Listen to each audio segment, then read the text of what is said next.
बिहार विधानसभा चुनाव 2025 की तैयारियां जो हैं अब शुरू हो चुकी हैं। दोस्तों 10 महीने से भी कम का अब वक्त बचा हुआ है। तमाम पार्टियां जो हैं वो अपने स्तर से तैयारियों में जुट गई हैं। जहाँ एक ओर बिहार के मुखिया नीतीश कुमार की प्रगति यात्रा चल रही है, जिसमें वह अपने विकास की योजनाओं का मूल्यांकन कर रहे हैं, देख रहे हैं। साथ ही साथ आपको बता दें तो विपक्ष की अगर बात करें तो विपक्ष जो है तमाम दावे कर रहा है। विपक्ष जो है वह कह रहा है कि माई बहन को जो सम्मान मिलना चाहिए वह सरकार नहीं दे रही है, तो हम आगे चलकर तमाम योजना भी लाएंगे जिसमें बिहार के माई बहन को सम्मान मिल सकेगा। आपको बता दें कि बीते दिनों कई तरह के मुद्दे सामने आए, जहां एक और अमित शाह ने भरे संसद में बाबा साहब भीमराव अंबेडकर को लेकर एक बयान क्या दिया, सदन से लेकर सड़क तक इसका विरोध होने लगा। कांग्रेस जो है वह जगह जगह पर अमित शाह को लेकर धरना प्रदर्शन की, उनके इस्तीफे की मांग की, उनको माफ़ी मांगने के लिए भी कहा। साथ ही साथ चर्चा ये हो गई कि बिहार में कहीं ना कहीं जो दलित नेता हैं, जो अपने आप को दलित हितैषी कहते हैं कि हम दलितों के साथ हैं, उन्होंने भी अमित शाह का सपोर्ट किया और कहा कि अमित शाह ने कुछ गलत नहीं बोला है। उनके कहने का जो मतलब था वो अलग था। तमाम तरह की चर्चाएं शुरू हो गई। 2025 का बिहार विधानसभा चुनाव है। पिछली बार 2020 में नीतीश कुमार ने यह भी कहा था कि अब मैं चुनाव नहीं लड़ूंगा, लेकिन चेहरे के रूप में एनडीए ने घोषणा भी कर दी है कि नीतीश कुमार ही चेहरा रहेंगे। हालांकि अमित शाह का बयान आया है कि विधानसभा चुनाव के बाद जो है हम चेहरे का डिसीजन लेंगे, निर्णय लेंगे। देखिए हमारे साथ आज एक खास मेहमान है, प्रमोद कुमार सिंह जी हैं, राष्ट्रीय लोक जनशक्ति पार्टी के राष्ट्रीय महासचिव हैं। सर अपने क्षेत्र में काफ़ी लोकप्रिय हैं, जनता के बीच काफ़ी लोकप्रिय हैं, हमेशा क्षेत्र में ही रहते हैं। इनसे आज कड़वी बातें होंगी और चर्चा गर्म है में चर्चा करेंगे कि आखिर 2025 बिहार विधानसभा चुनाव में राष्ट्रीय लोक जनशक्ति पार्टी जो है वह किस तरह तैयारियां कर रही है। सर लोकसभा चुनाव में पशुपति पारस ने कहा, साफ तौर पर निराशा झलकी कि वह इज्जत सम्मान नहीं दिया गया। बिहार विधानसभा चुनाव में 243 सीटों पर लड़ने की घोषणा पशुपति पारस कर चुके हैं, क्या आप लोग की भी तैयारी है? तो हमारे राष्ट्रीय अध्यक्ष पशुपति कुमार पारस जी जब घोषणा कर चुके हैं तो घोषणा ही नहीं है, ये मूल रूप में और हम लोग इस तैयारी में लग गए हैं और 243 की तैयारी हो रही है। 243 की बाद अगर गठबंधन से भी, अगर किसी गठबंधन, मेरा यह नहीं कहना है कि अब इंडिया गठबंधन हो या महागठबंधन हो, अगर हमारी उनको आवश्यकता होगी तो हम उस गठबंधन में जाएंगे, और नहीं तो हम अपनी तैयारी करके और 243 सीट पर तैयारी कर रहे हैं और चुनाव हम लड़ेंगे और लड़ेंगे एकदम निश्चित रूप से लड़ेंगे। चिराग पासवान को लेकर क्या कुछ कहेंगे सर? बीच में अभी जो मैंने अपने इंट्रो में ये भी कहा कि अमित शाह ने जो बयान दिया था, चिराग पासवान ने उसका सपोर्ट किया है। कहा जाता है कि चिराग पासवान, पशुपति पारस, उनका भी नाम लिया जाता है कि हमेशा दलितों का साथ उन्होंने दिया, लेकिन चिराग पासवान इस बयान को लेकर चर्चा का विषय में रहे, चर्चा के केंद्र में रहे। तो क्या लग रहा है सर, चिराग पासवान को कह सकते हैं कि दलितों के वोट बैंक से मतलब नहीं है? क्या उनको भाजपा पर ज़्यादा भरोसा है कि भाजपा का अगर हम सपोर्ट करते हैं तो हमें ज़्यादा वोट मिल सकता है, हम अधिक सीटें ला सकते हैं? जहाँ तक कि बाबा साहब भीमराव अम्बेडकर जी का जब सवाल है, उसमें चिराग पासवान जी नहीं, जो भी एनडीए गठबंधन में या अठालवे जी हों, मांझी जी हों, सभी लोग अपने स्वार्थ के कारण जो एनडीए गठबंधन में जो भाजपा की जो चाल चरित्र है, ये सभी जग जाहिर हो चुका है और उसी चाल चरित्र के कारण भी अमित शाह का भी यह बयान आया। लेकिन ये लोग अपने सत्ता लूट में पद के लेकर के उसमें बने हुए हैं और यही कारण है कि ये जो दलित की राजनीति करने वाले लोग नहीं है, ये लोग स्वार्थ की राजनीति करने वाले हैं। या मांझी जी हो या हमारे चिराग जी हो, अठालवे जी हो, चाहे जो भी जो सत्ता में जो वहाँ पड़े हुए हैं, वो सत्ता के लिए पड़े हुए हैं। और आने वाला अगर विधानसभा में इन लोग को सबक सिखा देगी जनता। और एसटी भी दलित समाज के भी लोग भी इन लोग को बता देंगे कि हम कहाँ पर हैं। एक और चर्चा होती है कि चिराग पासवान को लेकर जो चर्चा होती है कि चिराग पासवान जो हैं वह आने वाले विधानसभा चुनाव में, क्योंकि लोकसभा चुनाव में 5 सांसद उनके जीते हैं, तो इस बार उनकी मांग है कि लगभग 30 सीटें जो है हमको मिले। लेकिन कहीं ना कहीं उनके सामने नीतीश कुमार है, जेडीयू है। नीतीश कुमार को लेकर चिराग पासवान जो है हमेशा मुखर होकर बोलते हुए नजर आए थे पहले, लेकिन जब से एनडीए में नीतीश कुमार आए हैं उन्होंने भी नीतीश कुमार का महिमा मंडन करना शुरू कर दिया है। तमाम योजनाओं को लेकर हो, बिहार के मुद्दे हों, अभी बीपीएससी का मुद्दा है। बीपीएससी के जो छात्र हैं वो लगातार आंदोलन कर रहे हैं, परीक्षा एग्जाम करने की मांग कर रहे हैं, धांधली सेटिंग की बात कर रहे हैं। और बिहार में अगर परीक्षाओं को देखा जाए तो पिछले 10 परीक्षाओं में जो है पेपर लीक हो, धांधली हो, परीक्षा माफियाओं का राज हो, ये तमाम चीज़ें देखने को मिली है। तो क्या कुछ कहेंगे सर कि चिराग पासवान की जो चुप्पी है खासकर बिहार के मुद्दों को लेकर, यह क्या कुछ कहती है? क्या बिहार विधानसभा चुनाव तक ये शांत रहेंगे और उसके बाद जब इन्हें मन मुताबिक सीटें नहीं मिलेंगी तब क्या बिहार के मुद्दों को उठाएंगे? जहाँ तक के चिराग पासवान जी के सवाल है, हम लोग भी दल टूटने के पहले हम लोग भी साथे थे।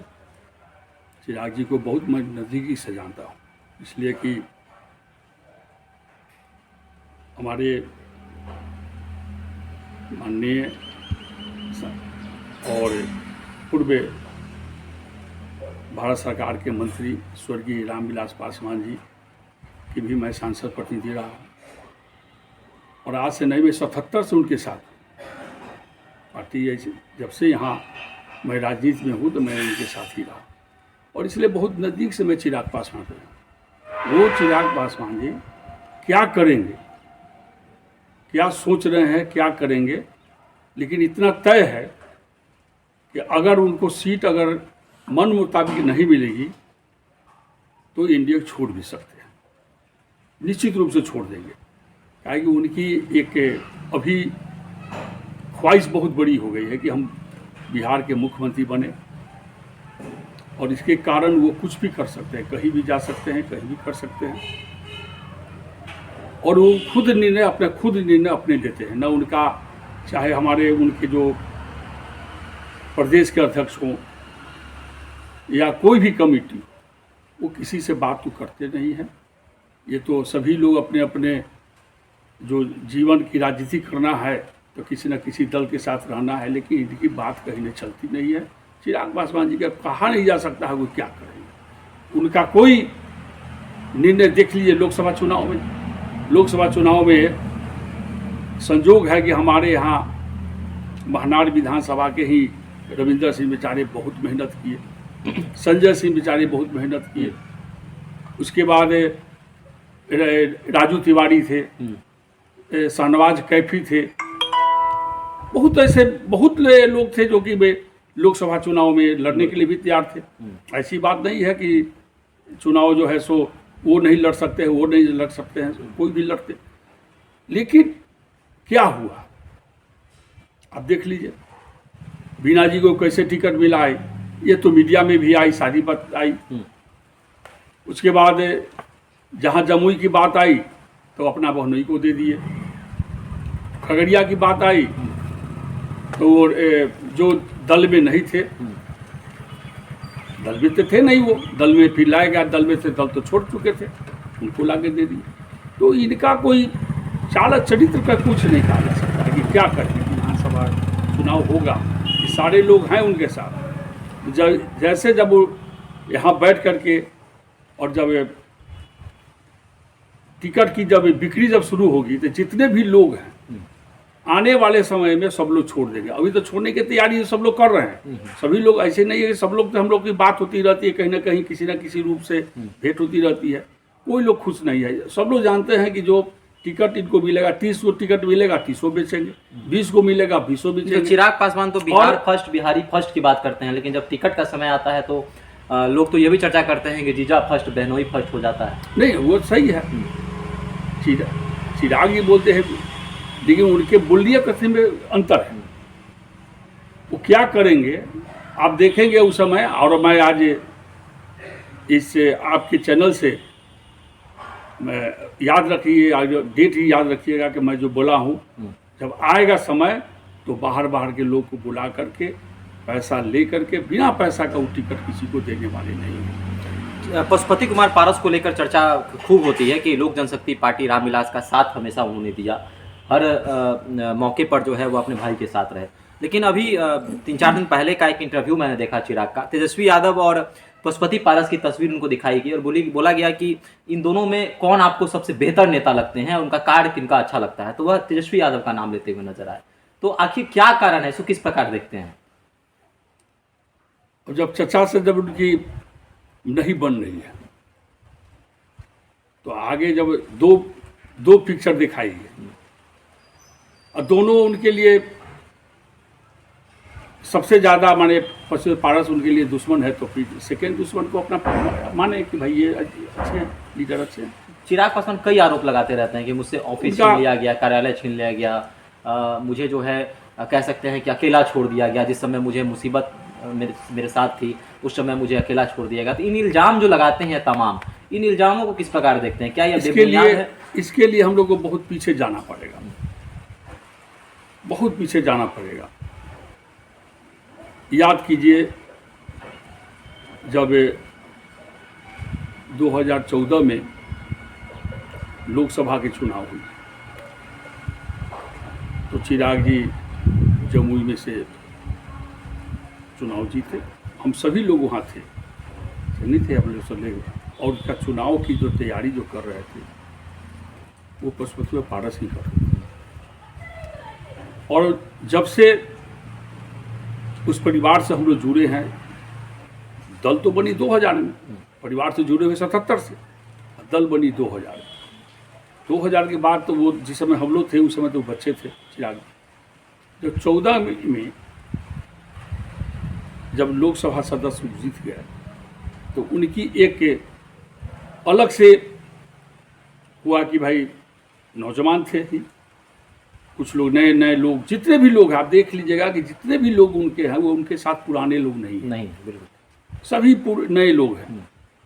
और उनको ये कहा गया कि जो हम लोग सच्चाई है इसमें, कहीं हम जो बोल रहे हैं वो तब सच्ची बात बोल रहे हैं। अब वो चाह रहे थे कि हम अपना टीम बनाएं, उनको ये दिया गया कि भाई उनको वो पारस जी के साथ, हमको भी कहा गया, हमको भी थे कि भाई नहीं ये पारस जी के आदमी है, हमको खुद अपने मुंह से कहे हमसे कि आप चचा के आदमी हैं, आप टिकट ले लीजिएगा हमसे, माने अब ये तो हमसे बात हुई है। तो जितने भी लोग रामविलास जी के साथ थे वो सभी लोग पारस जी के साथ थे, तो जितने भी लोग जो पारस जी के साथ थे वो सभी लोग रामविलास जी के साथ थे, उसमें कहीं कोई अंतर नहीं।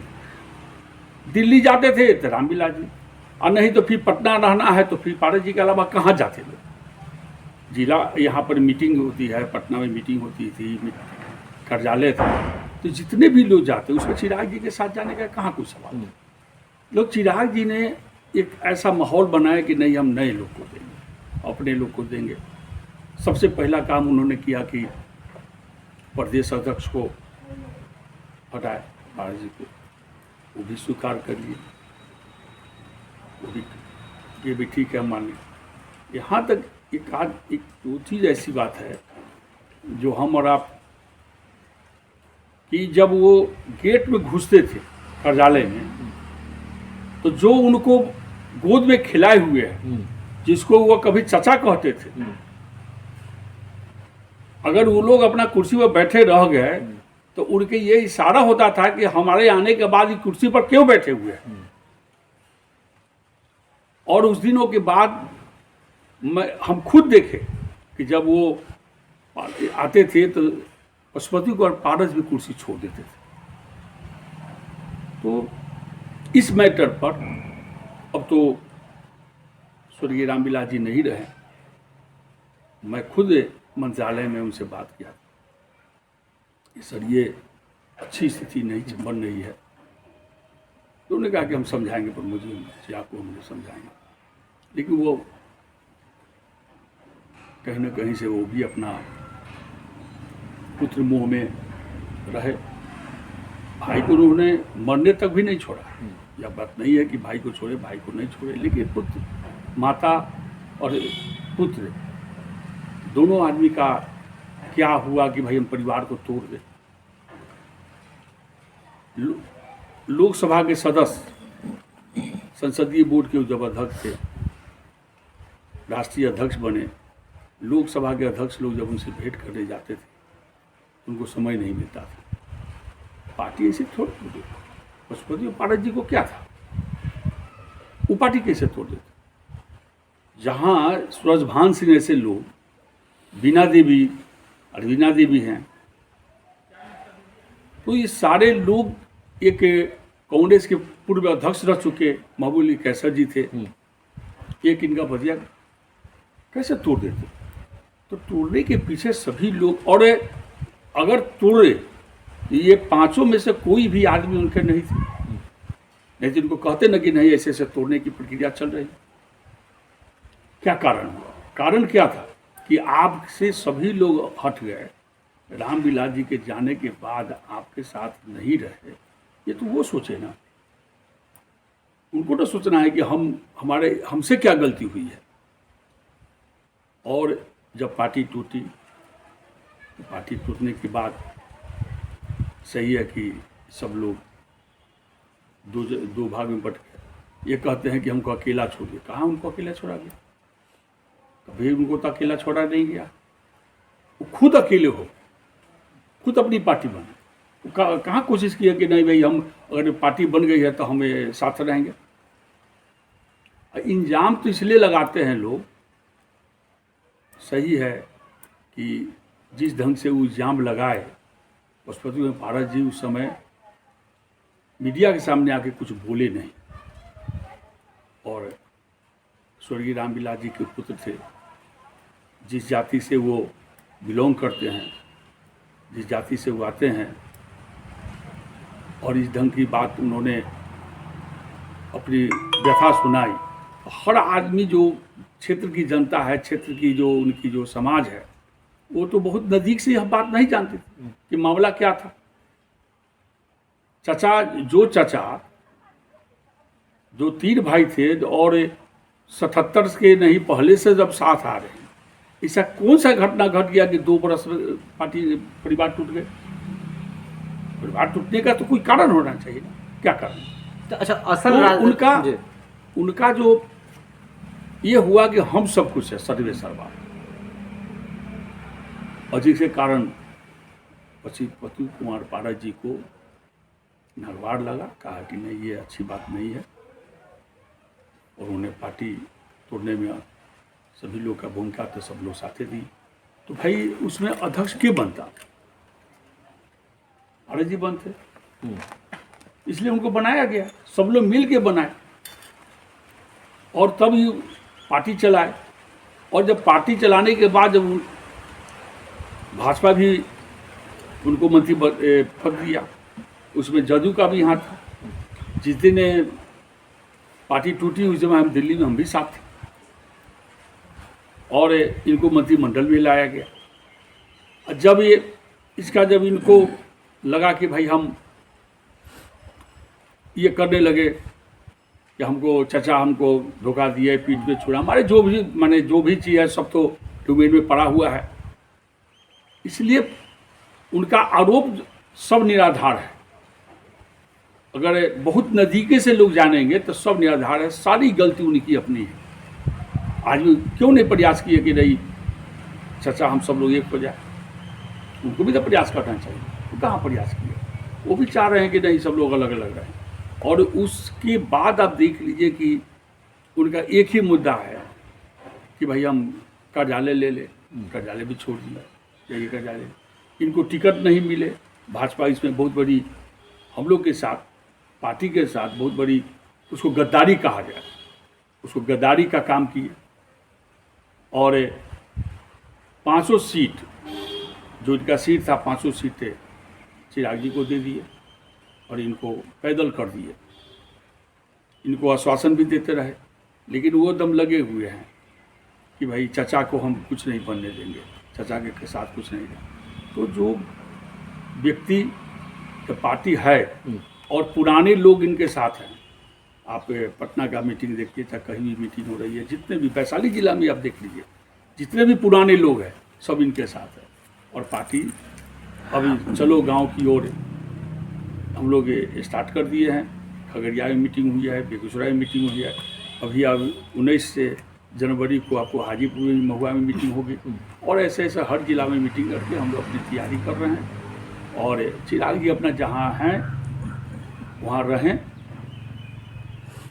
और जिस ढंग से जो राजनीति करते हैं, जो अभी आज के यहाँ से एमपी बन गए, लेकिन हमारे, मैं अगर कहूँ तो लोग कहेंगे कि भाई नहीं तो विरोधी से बोल रहे हैं, लेकिन जो भी उनके लोग हैं, अगर आप व्यक्तिगत रूप से बात तो कीजिए तो चिराग जी के प्रति क्या है समाज में। अब समाज में आप किसी भी क्षेत्र में चले जाइए, किसी भी कास्ट में चले जाइए, तो उनका क्या उनका आती है।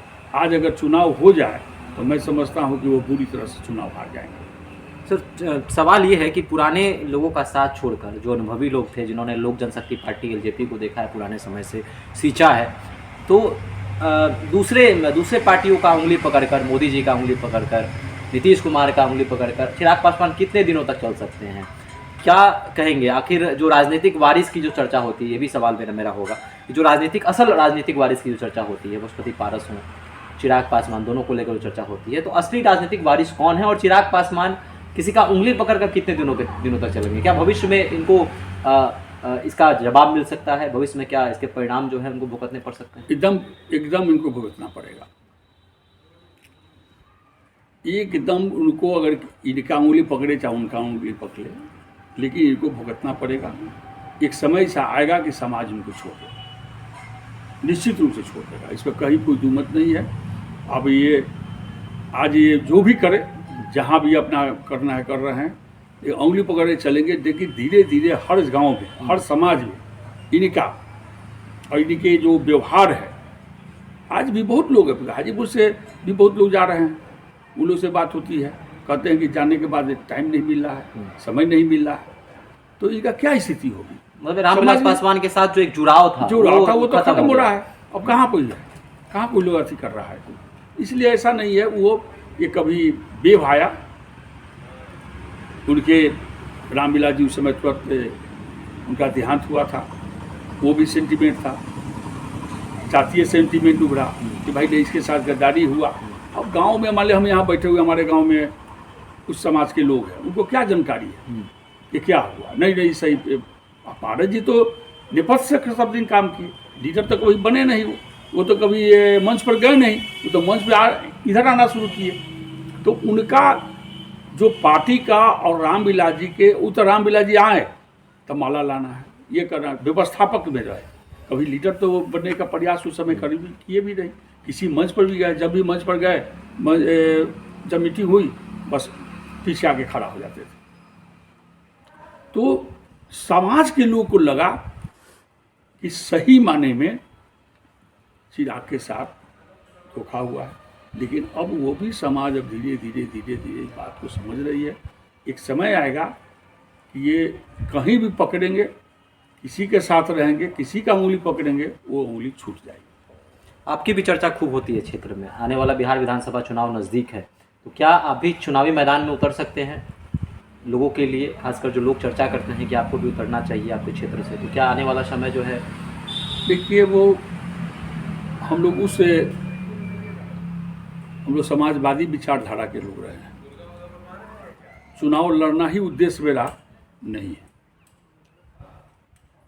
दल चुनाव लड़ाएगी तो हम लड़ेंगे, दल नहीं चुनाव लड़ाएगी हम नहीं लड़ेंगे। लेकिन उसके लिए हम कोई ऐसा नहीं है कि हम बहुत प्रयास करके कि नहीं भाई हमको चुनाव लड़ना ही है। क्षेत्र में काम करना, समाज में लोग हैं हम, और सबसे बड़ी बात है कि जिस जाति से हम आते हैं, हम राजपूत जाति से आते हैं, तो हम अपना समाज के लोगों के बीच में रहते हैं, सभी कास्ट के साथ भी रहते हैं। ऐसा नहीं है कि हम कल ही हम गए हैं, 3-4 जगह गए हैं, सभी जगह जाते हैं, और एक हमारी अपनी छवि रही है।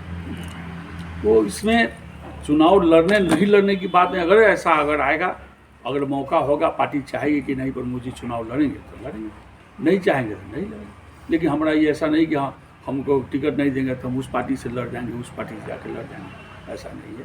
पार्टी अगर चाहेगी लड़ेंगे, पार्टी नहीं चाहेगी नहीं। चलिए, तो पशुपति कुमार पारस ने 243 सीटों पर चुनाव लड़ने की घोषणा कर दी है। पार्टी के जो तमाम कार्यकर्ता हैं वह अपने स्तर से लगे हुए हैं। चिराग पासवान को लेकर भी बातचीत हुई। चिराग पासवान कहीं ना कहीं 2020 का बिहार विधानसभा चुनाव याद किया जाए, चिराग पासवान जो हैं वह एनडीए से अलग होकर उन्होंने चुनाव लड़ा और लगभग 143 सीटों पर जो है उन्होंने अपने उम्मीदवार उतारे, लेकिन कहीं ना कहीं उनको करारी हार का सामना करना पड़ा। नीतीश कुमार की पार्टी को उन्होंने 3rd नंबर की पार्टी बना दिया। तो क्या 2025 बिहार विधानसभा चुनाव में नीतीश कुमार चिराग पासवान को सबक सिखाएंगे? क्या चिराग पासवान को इस बार बिहार विधानसभा चुनाव में जितनी सीटें उनको चाहिए, जितनी सीटों की डिमांड वह कर रहे हैं, क्या उतनी सीटें नहीं मिलने जा रही हैं? क्या नीतीश कुमार उनके पीछे लग चुके हैं? तमाम तरह की चर्चाएं हो रही हैं। क्या चिराग पासवान महागठबंधन में जा सकते हैं और तेजस्वी यादव के साथ मिल सकते हैं? ये भी चर्चा है। खासकर बाबा साहब भीमराव अम्बेडकर के उस बयान की भी चर्चा है जिस बयान पर चिराग पासवान मुखर होकर नहीं बोले, उन्होंने अमित शाह का समर्थन कर दिया। और ये भी चर्चा थी कि रामविलास पासवान इन सभी मुद्दों पर चुप नहीं रहते थे, वह सामने आकर बोलते थे, चाहे वह किसी भी गठबंधन में हो, किसी भी नेता के साथ हो, किसी दल के साथ हो। तो क्या चिराग पासवान की आइडियोलॉजी जो है वह रामविलास पासवान से अलग है? अभी हमारे साथ कमेंट बॉक्स में अपनी राय रख सकते हैं। धन्यवाद।